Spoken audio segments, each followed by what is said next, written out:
Tilghman. Welcome to the podcast. How are you this morning? I'm good, Molly. How are you? I'm doing well. I was saying to you as we were getting ourselves kind of set up that I think you are the very first in-person client that's in the podcast studio. I was hoping to break some records today. You certainly. If someone else beat you to it and I'm not remembering, I really apologize. But I don't think so. Super glad to have you here. Thank you for being game to podcast. Yeah, I'm grateful for the experience. I'm flattered for the opportunity, and I'm hoping to bring some value to everybody. You absolutely will. I know that. Before we jump in, for our listeners who don't know you, can you tell us, who you are, what you do, and where you're from? So my name is Eric Tilghman. I'm the CEO of Tilghman Builders. We're based out of Hatboro, Pennsylvania, not far from the Nolans. Not far at all. Yep, and I met the Nolans because I actually did Brian's Edition back in 2020, and then a few years later, we started working with you guys. Love it. Mm-hmm. It's good stuff. We're happy to have you guys and your whole team a part of the Summit member group. Let's talk a little bit about your journey to becoming CEO of Tilghman Builders. What did that path look like for you? Well, it was messy and it was difficult. Back in 2016, I was a lead carpenter up until 2020. But in 2016, I had an interesting thing happen to me. I was a lead carpenter in the field, and my guys kind of circled around me one day, and they had an intervention and told me that I was a terrible leader. Whoa! And yeah, I know you didn't know this was coming. No, this is gold. Yeah, and they complained about me micromanaging and this and that, and just being a little too rough with them, which I was in hindsight looking back. Yeah. But at first there was a lot of resistance, and I blamed it on them. And it was a lot of like, I'm the only one that can make a great cut. Sort of like mental, head trash kind of. Yeah, a little bit of ego maybe too. Absolutely. Yeah. And it was just poor leadership, really. I mean, you have to trust your team, but you also have to lead them. And it's, I didn't learn much about leadership. You become a carpenter, then you become, one of the better carpenters, and then you become the leader, but nobody teaches you how to lead. And that's the position that I found myself in back in 2016. And so basically the journey that I took to where I am today is I eventually accepted what they said as being true. And I started learning about things on YouTube. Like I started learning about, waking up early and thinking positively and leadership, business, self-discipline, law of attraction and things like that. And I totally got hooked. Again, like I said, started waking up at 4 a.m. Whoa. Right? Do you still do that? I do. Oh, God. Yeah. So you've been up for hours at this point then? I've been up since 4. Basically a full day. Yeah, it's great. And so anyhow, I started really getting into this type of YouTube content. I'd never seen it in my life. I never really applied myself before this. So here I was kind of like at right around 30 years old, starting to, finally kind of find some purpose. And I got hooked. I got hooked on personal development, the content, and I listened every day for years, and I still do today. And then in 2017, I had learned enough, and I got very excited about what I was learning with like positivity and just seeing the world through a different lens and how I affect the world. And, I got a little itchy. I wanted to do something difficult. I actually left the job site one day and I went home to clean my garage. I just needed to kind of like unwind. And I actually called my parents, who were my bosses at the time. Yep. And I told them, I'm not fulfilled. I'm bored. I want to do something hard, and I'm thinking about quitting. Wow. Yeah. So, what was their reaction to that? It was an hour-long conversation. They were blown away, but they also understood. I mean, they'd seen some changes in me that year or so. It set in pretty quickly. And, through talking, I wanted to maybe, quit the company, start flipping houses or start my own company. Being the boss's son your whole life, I kind of wanted something with my name on it, So it was at that point that it was really, really difficult. Over the course of that conversation, they basically said, well, hey, why don't you take this newfound energy that you have and put it into the family business? I don't know why I didn't think to do that to begin with, but maybe it was just, you didn't want to step on their toes. I mean, this was their company. This wasn't yours. It's also maybe you had some ego, but not overbearing enough where you thought like you had the right to make changes to their business. Right, exactly. And I felt so far away from being able to make any real change in the company. Yeah. I was in the field. I was swinging a hammer. I'd been doing that my whole life. And, there was really no clear path forward. Anyway, as a result of that conversation, I kind of spent the next 2 years paving that way. I just kept learning. Just every day I would just have this YouTube content playing in my one headphone just all day, constantly. I learned a lot. And I'm glad that I went through that time. It kind of kept me going. It kept me excited about the future. It was still unclear, but there was one quote that really stuck with me. It was a quote from Inky Johnson. And the quote was, honor the sacrifices that others have made for you. And that actually became one of my whys for a long time, it still is to this day. I talk to Bob and, we look at the company and the way that it is. And, I'm filled with energy and I love making changes in the company. And, what it really boils down to is that, that's where I started. And I think that's still a good bit of my why. It gives you good perspective too, in like the role that you have now, because you've been in the field, you've seen kind of all parts of the business. I have to wonder that pivotal moment in 2016, when you got that intervention. One, is anybody still with the company now that was a part of that intervention? Yeah. And do you think about from now to then, and like, have they ever said to you, like, you've come so far, Eric? No. You guys, give them some kudos.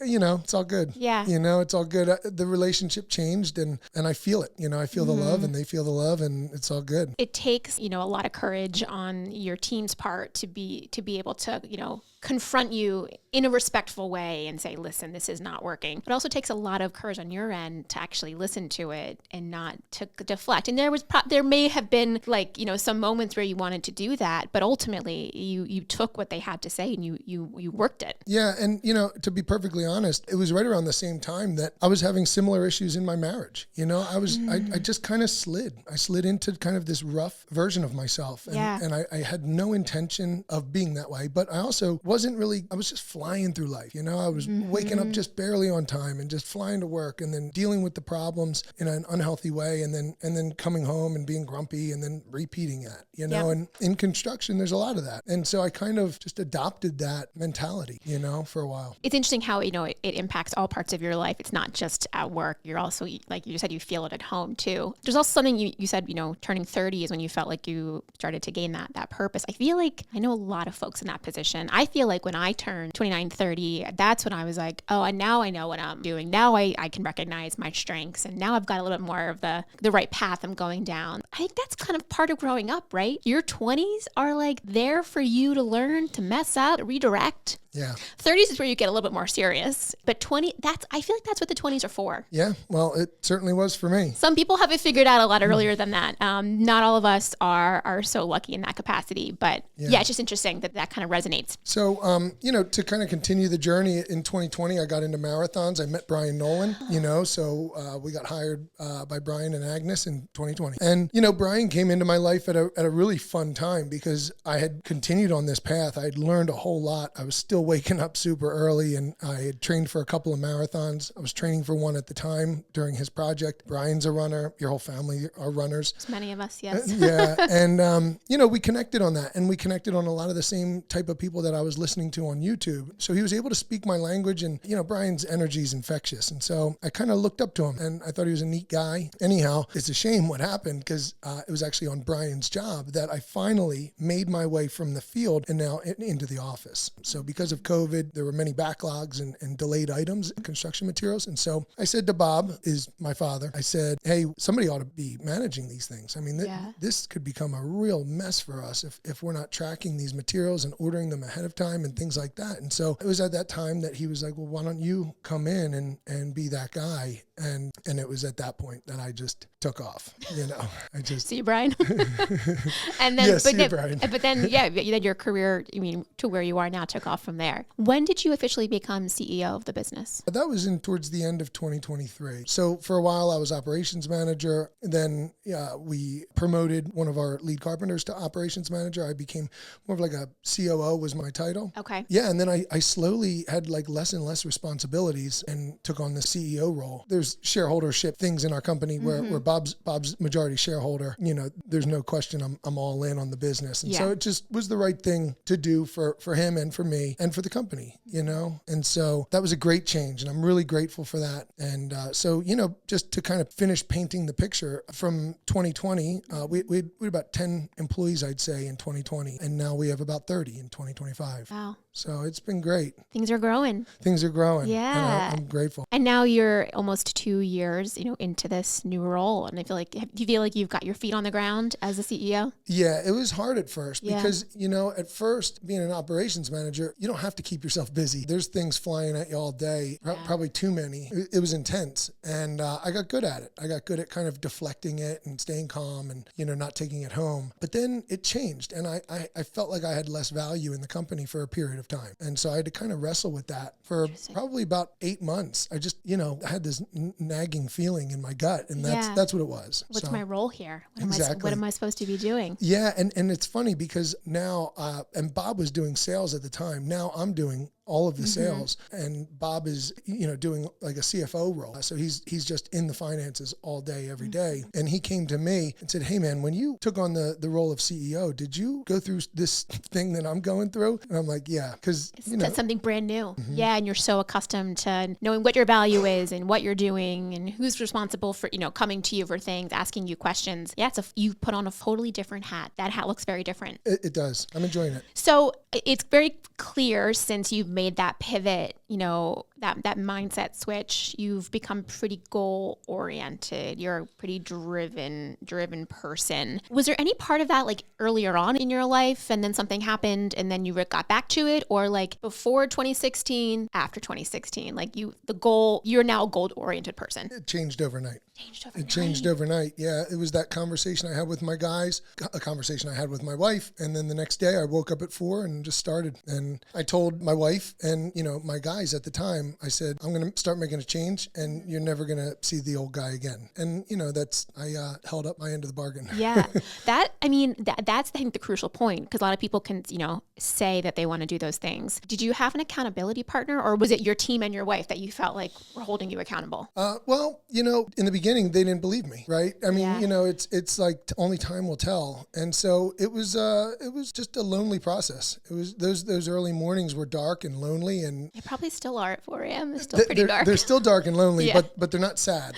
They were sad for me at the beginning, but it was a catalyst for reaching my potential, and still not quite there. But I love my life, and I'm really grateful all that I went through. That's awesome. Yeah, I appreciate you sharing that. I feel like you've got pretty vulnerable there, and I think that's how you get real about situations in life. Like, you can't talk about the messy stuff, then like no one's gonna believe the good stuff. Yeah, at the end of the day. Exactly. And my hope with this podcast is if we could just reach one listener that has a similar situation or a similar background, maybe that one that's not great or not even or not awful. Like my parents loved me growing up. I had a great childhood, but I just kind of found myself in a spot and then needed to make a change. I made the change and in a different place. Good deal. Well, let's talk about that place now. Colin shared with me, you mentioned the ideal day concept. Can you explain to me what that means? Yeah. So it's become a bit of an obsession. Okay. And I'm sure let's unpack that. I've met a few guys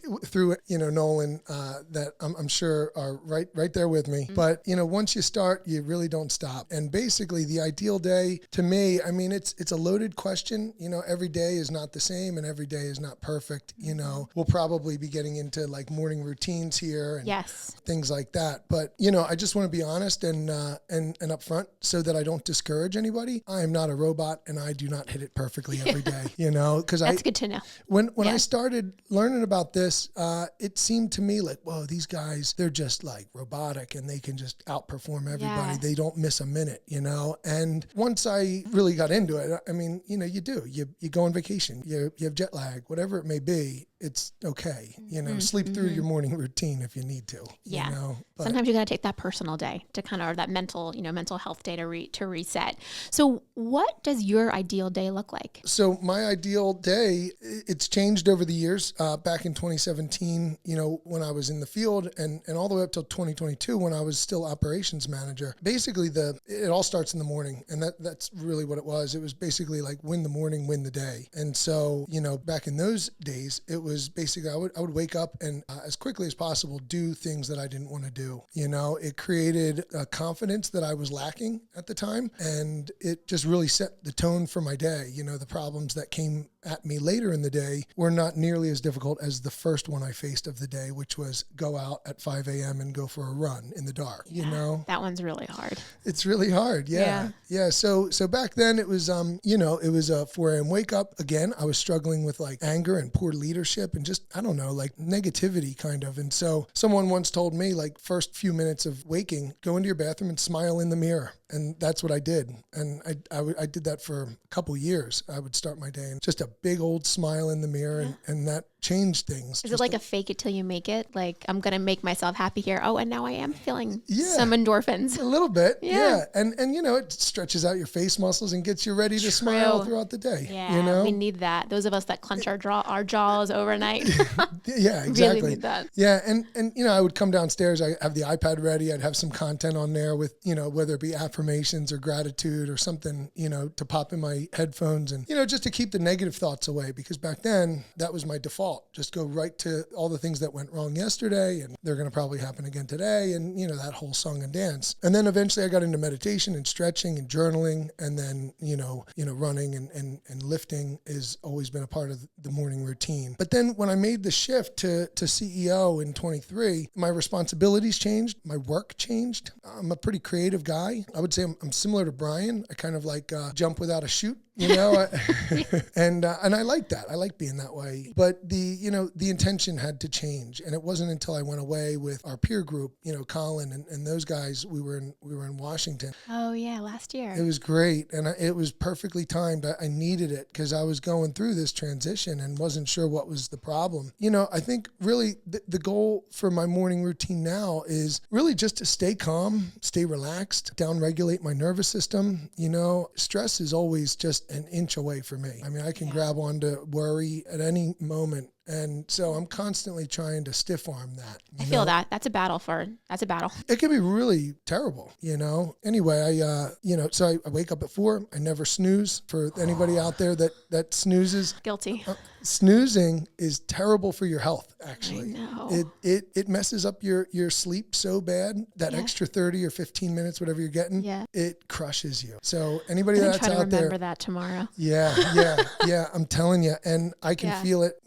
I only learned this stuff and then tried it. That's all. But then as soon as I wake up, I slam 16 ounces of salt water to get hydrated, then another 16 ounces of clean water. Anybody also, that is a cheat code big time. Better than coffee. Really? Better than coffee. Yeah, I drink coffee right after that, soon after that, but it immediately hydrates your cells. It just, you can feel the difference immediately. How much salt to water? What's the ratio there? So they make those element packets, LMNT. They sell them on Amazon. Those are good. So you just throw that packet in a bottle of water. Or what I prefer more than that is Baja Gold salt. It's filled with minerals, and I mix that with lemon in a pint glass of water. It's yummy. Takes some preparation. Yeah. So then after I crush the salt water and the regular water, I have a little room off of my master bedroom that is only for meditation. And my wife likes to do yoga in there. So I go in there, I put on a sleep mask, I got a big fuzzy robe, I lay on the floor and I meditate. Do you not fall asleep? I don't. Yeah, the salt water helps. Okay. Yeah. It's still really early in the morning. I'd be like, just put myself back to bed. Right. Yeah. Well, actually, I have fallen asleep before. And sometimes, I'm not a robot. So sometimes my weaknesses will creep back in and I'll say, today I'll just meditate in bed. Yeah. And that's always a bad move. Yeah. And plus, I don't hit the snooze. So there's no secondary alarm when that happens. Right. And that's where danger sets in. Yeah. And then right after I meditate for, 20 or 30 minutes, I'll stretch and, kind of give thanks and express my gratitude in my mind. I usually put my forehead on the floor and just spend 5-10 minutes stretching. Then I move downstairs, hit up the coffee machine. I'll either journal or read, or sometimes both, depending on what I have going on. But the whole purpose is I just want to start my day with me in control. Yeah. Selfishly, it is at that time, it's all about me. But my reasons are actually all about others. And, we'll talk about that, I'm sure, later on. But, things that I gratitude or journal in the morning are gratitude, my intentions for the day. Sometimes I'll just ponder life meanings, things that I'm just trying to figure out, or I'll connect the dots. Hey, I wonder if the universe or God, put this my way because of this. And I'm so glad I went through that because that prepared me for this. And I just kind of sort things out. You give give perspective, which is important. Yeah, it's really helped me. And then, I'll also explore my faith, in my journal, which has changed so much over the years. Too many of my dreams have come true for me not to pay attention to that, and so at this point I do. And then usually around 5 a.m., I'm done all that stuff. And then I'll start doing some creative work on the computer. Cool. Yeah, I try to stay out of my email. I try to, stay out of any, mundane tasks. I do like sound mundane, but like checklists and like, things to improve the business. Yep. Because all the stuff that flies at you every day, it's going to be there when I get to the office later. Yes. It's just going to be there. Yeah. I find email actually to be really distracting. It takes me away from that focus time when I'm trying to work on a project. And Maureen was also saying that too. She's like, I've tried to close my email for like an hour and just so I can work on things. And I have to close the tab because I will immediately pivot back and go to answer something does not need to be answered in that next 10 minutes, but it's very distracting. Yeah, by the end of the day, and we all catch ourselves, we'll have a day where we forget, and I couldn't agree more. And, by the end of the day, you're like, what did I even do? Yeah. Did I just do what everybody else wanted me to do? Yeah. And that's exactly what happened, and it happens, I'm sure it happened to me this week, but then the goal is the next day you set your intentions and you don't do it that day. And really the goal here is, let me see how many good days in a row I can have, and if it's 4 out of 5 work days that you crush it and you're happy and you feel good, well, then that's a win. That's a win. So yeah, a couple other things that I'd love to mention is, actually the morning routine's not done. So, right. So now we're into some creative work. All right. That takes me to 6:45. And then I jump in an ice bath immediately after that. I have an ice bath in my garage. I'm in there for 3 to 10 minutes, 42 degrees. I'll play some affirmations, or sometimes I'll open the garage door and just be silent. And then brief family time while the kids are up. They eat breakfast, 7:30, hit the gym. 9 a.m., usually in the sauna, some more meditation. And then 10 a.m., I am at the office until about 5 p.m. And to your point earlier about email, I'm really into like blocking time. So I got away from to-do lists. I really, I've got a lot of traction with just setting up my calendar with all the things that I'm going to do. Okay.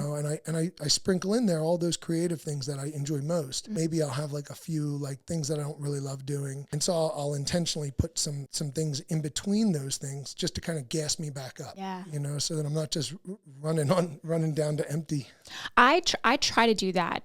What I still struggle with, and I've said this before on the podcast, is respecting my calendar. So like I will block time to do things, and then other things will arise, and I'm like, I can just move that 2-hour block for that project to tomorrow. And once you move it once, it's so easy to move again.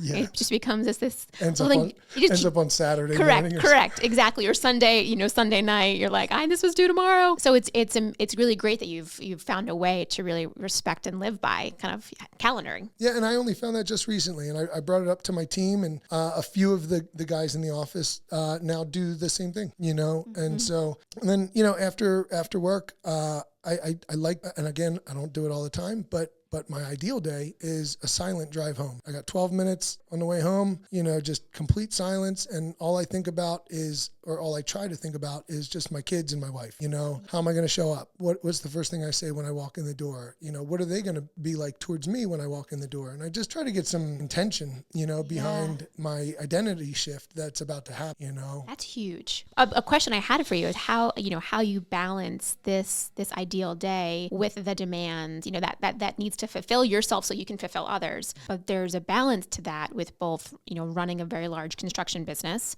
and also, having time for your family. You've got 3 kids? 3 kids. 3 kids. Yeah. I mean, and, a partner who also wants your attention and support. That's a lot to balance. Yeah, it is. And, I believe that without the morning routine, I would not be able to do it. Yeah. I kind of have said to people in the past, if you want more time in your day, start by spending 3 hours by yourself in the morning, and I got so many results from this that like, I can't see it any other way, yeah. And I personally, I don't know how anybody goes through life without spending that time on themselves in the morning. That's really what it is for, it's for others. It's so that by the end of my workday, I'm not totally drained, where my family's just getting the leftovers, because in business, we want it so bad and we try so hard, and with all the technology, we're just required to go faster and faster. Right. It's easy to just kind of like be, splat by the end of Yeah. the day. Yeah.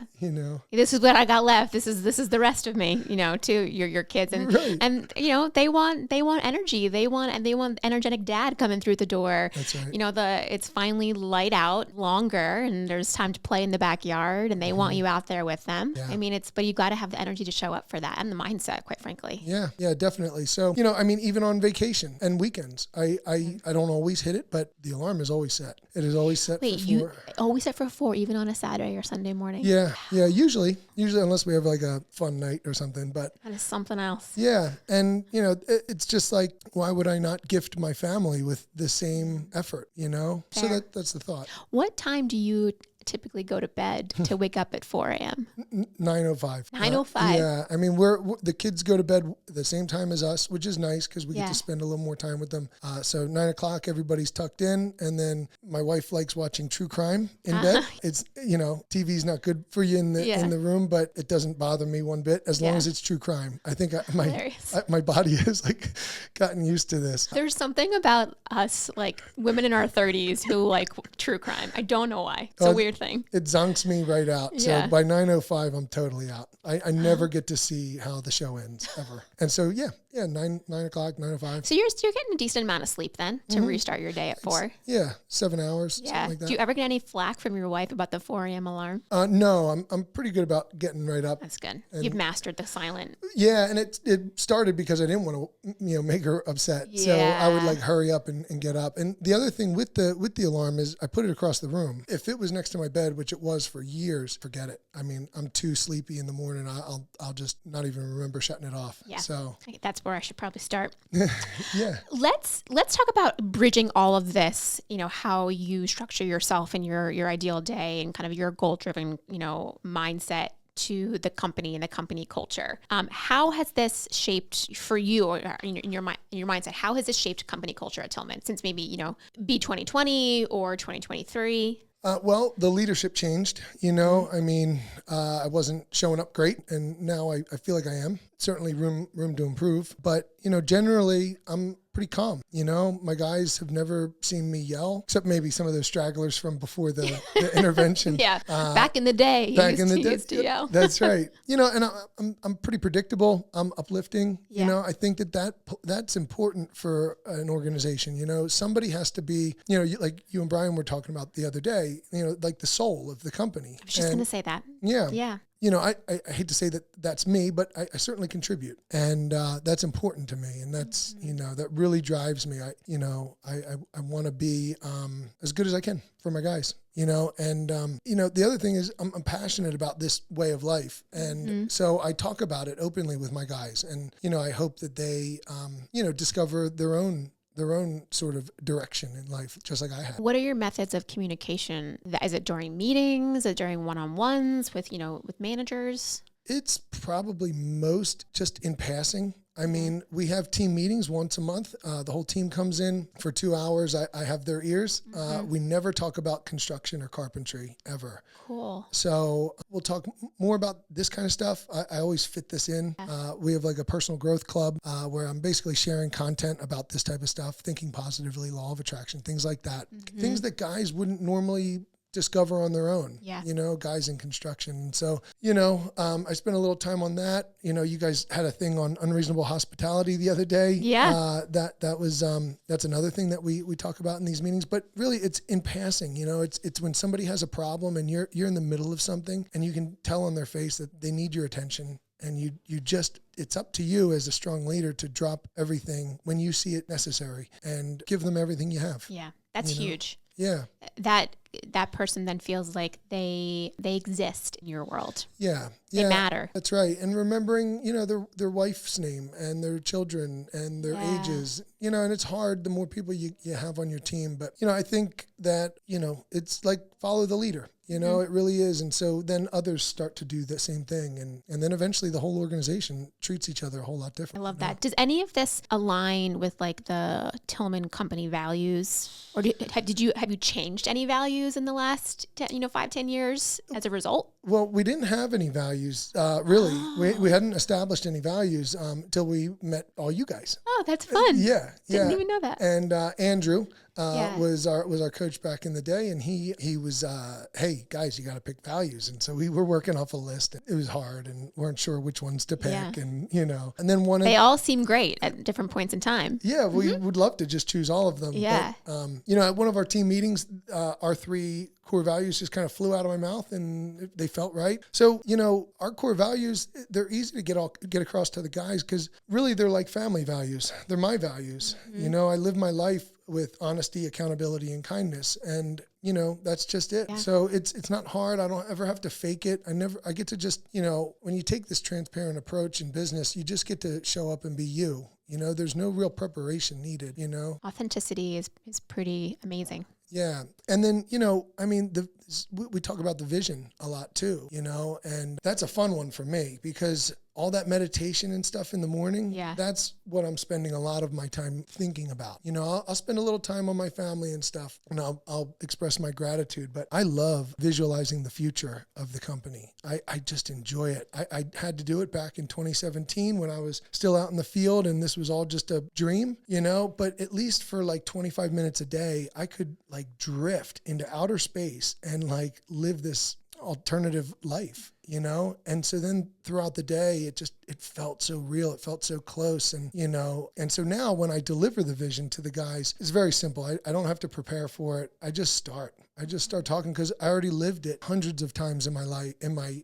head. And oftentimes the guys are in those visions because I don't know strangers, right? I only know their faces. Yeah. So, if we're going to expand and open up, more of a sales department, I'll just pick guys from the team that seem to have potential and I'll put their faces in those spots. And so then I think do you communicate that to them? Like certain people, like as part of the vision, like I see you in this role. And I ask that more so from like he sees me kind of growing with this company and kind of developing myself better. Yeah. I think one-on-one, if I'm gonna really tell a guy, hey man, I see you, you're special here. You got operations manager written all over you. Yeah. Well, right. That's one conversation. But something I do in front of the team is I just generally tell them like, we're special. We have something different. We're going places. You're coming with me.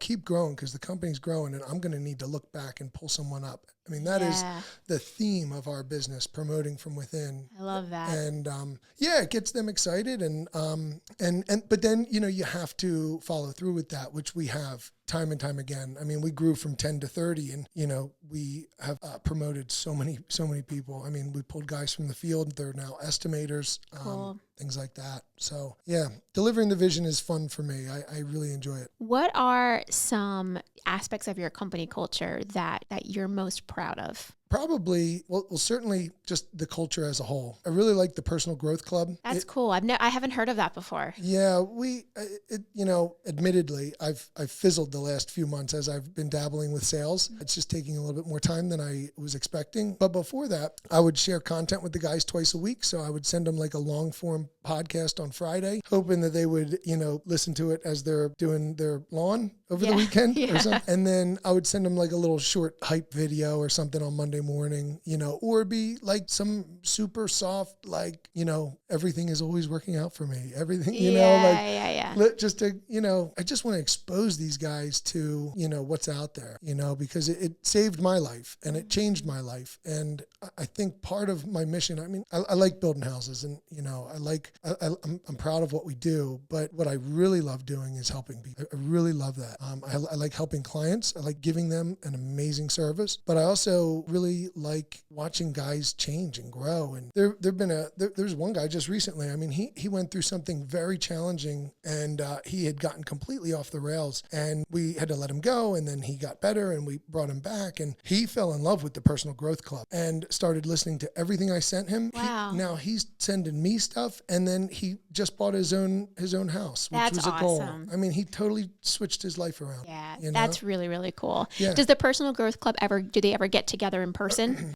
So it's been around for like a year. Okay. We got together once and put together vision boards, at the start of the year. And then we had some accountability coaches with the different things. But there's definitely room for improvement with that, but it's not going anywhere. Yeah, it's sticking around. Definitely. I love it. How kind of shifting, I mean, there's the culture of the business and developing your people. But when it comes to your clients, and you just kind of, you hit on that a little bit of what you are really proud of is, the impact that you make on people's lives and trying to transforming, their home. How do you take all of, what's happening in your business and kind of your personal philosophy? How does that translate into the customer experience? I wake up thinking about them. I really care. I don't know why. I don't know what makes me this way. Yeah. But I want them to be so impressed. I want them to, because they're nervous. They're nervous at the beginning of their remodel. They're inviting some stranger men into their home.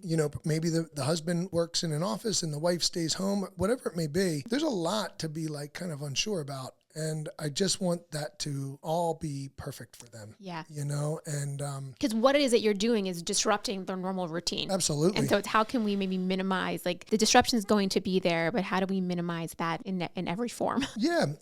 Don't park them in. That they take the kids to the school at 8 a.m. Those little tiny frustrations can really add up over the course of 2 months, 6 months, the amount of time that we're in someone's home. And so, that's a big one. I want it to be perfect. I want them to kind of wonder like how did they do this? How did they create such a wonderful business? Yeah. How did they get 30 guys who are rough and tough and strong and young oftentimes to be so sensitive and attentive and stuff like that? I'm in love with the thought of that. Well, I think, the way that happens is because you have leadership who expresses that and speaks to emotion and speaks to vulnerability. And like you said, about maybe 20 minutes ago, you set the example as the leader. Like it's okay to talk about how we're feeling. It's okay to talk about where we need to improve upon. It's okay to be emotional about things in our life. Like that's human. Exactly. Totally. And our industry, and I think anybody listening to this podcast, we're in a rough industry. I mean, these guys, they're not expecting me to talk like this, and if it wasn't for my gentle mornings where I'm doing these types of things, I would never have had the certainty to deliver that type of message. Yeah. So much progress. I mean, it's would 2016 Eric recognize himself now? No, I had no direction. No. Yeah.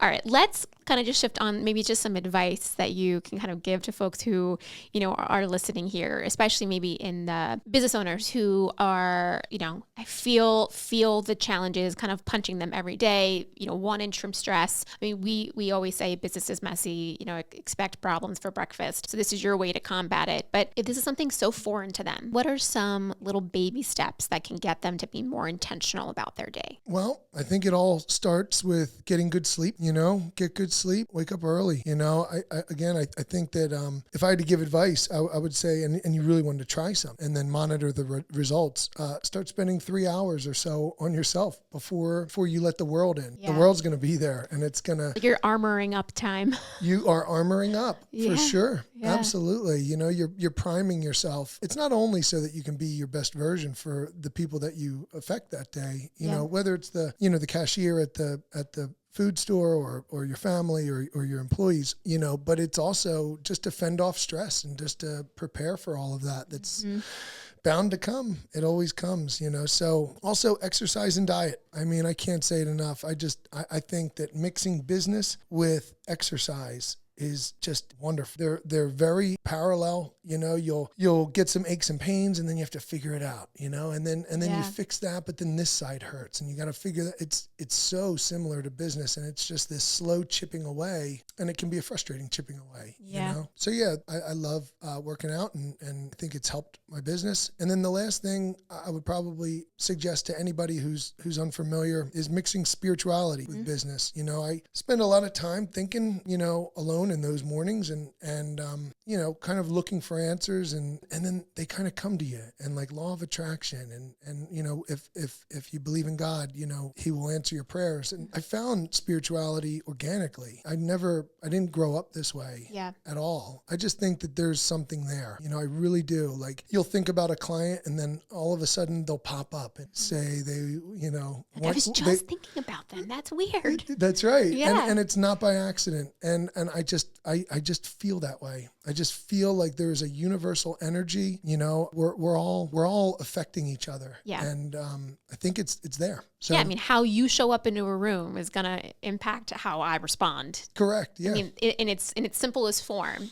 very much like that. What is, actually, before I ask that question, I'm just curious about the meditation component. Do you have any specific structure that you use, or do you listen to something specific that helps guide you? So back in 2017, I downloaded YouTube and became a subscriber, or whatever you call it. I pay for it. Okay.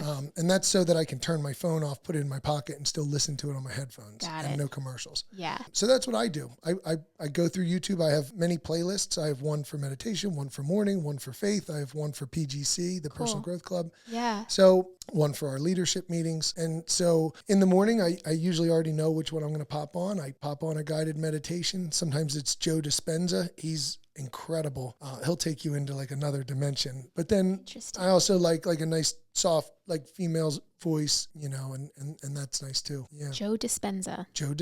Check him out. Yeah. I will. All right. What is, just kind of bring us home here, on this road of being goal driven and continuous improvement, what's one area that you still feel like you're working to improve upon? Being kind to myself. Good one. Yeah. I'm always chasing the next thing, and Colin knows this, and so does the whole gang that was with us in Washington. I opened up about this, and they were very helpful. The goals are great. Chasing that next thing can become painful, because as soon as it happens, it's gone. I think for me, just cutting myself some slack. If I have an off morning, don't beat myself up. I'm good. It's all good. Yep. We're human. So that's one thing. And then just kind of balancing my two worlds. I think this would resonate with most. Being a driven CEO who, is just thinking about business constantly. It is my hobby.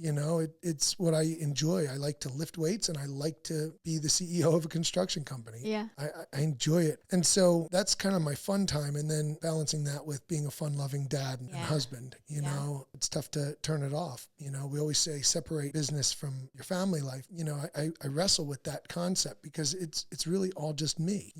It's just my existence. It's all one. My business is you're integrated, and there's no way you're going to unintegrate it. So it's how you balance within your day. And I think that's why you were talking about the 12 minutes of silence, and you're preparing yourself for that kind of next part of your day that is family focused. Yeah. That's the integration, is you've moved from one to the other intentionally. Yeah. And identity shifts are huge. Another just something somebody could do if they're trying to make some sort of progress in any direction. Identity shifts. So when I'm at the gym, I actually pretend. I have a good imagination, and I can pretend that I'm like a total athlete. Like, I'm 37. I didn't go to play sports in college, I love it. Yeah. But I pretend, I pretend that I am like an Olympic lifter, or if I'm running, I pretend like I have the best running form, That's my identity when I'm there. I don't play on my phone. I don't look on my email. I am in the gym 100%. And then when I'm at work, I'm that. And then when I'm at home, I'm that. I have these shifts throughout the day, and they help. That's really interesting. I love it. I mean, it helps to have a creative imagination to do that, but we all could probably tap into that a little bit more. Yeah, sure. Eric, what's the legacy that you hope to leave? Oh, wasn't expecting that one. The legacy I hope to leave, like I said, I grew up a boss's son. I want to take what my dad started. I want to turn it into something really, really wonderful and big. You know, I want to affect as many lives as I possibly can, employees and clients. I want to change the construction industry standard. I want to do so through kindness and honesty. And I want my dad to be proud of me, and I want my family to be proud of me. I want to affect people in a positive way. It's a pretty great legacy. That's one that you could certainly be proud of. Thank you. I think you're very much on the way, if not already doing it. Thank you. You're creating that very actively. Eric, this was super fun. I really appreciate you bringing us into your world, kind of sharing your, what got you here, the messiness in between, the vulnerability. It's huge. So thank you. Thank you for having me. You will be back. All right. Thank you. You passed the test. Thank you. See you, Molly.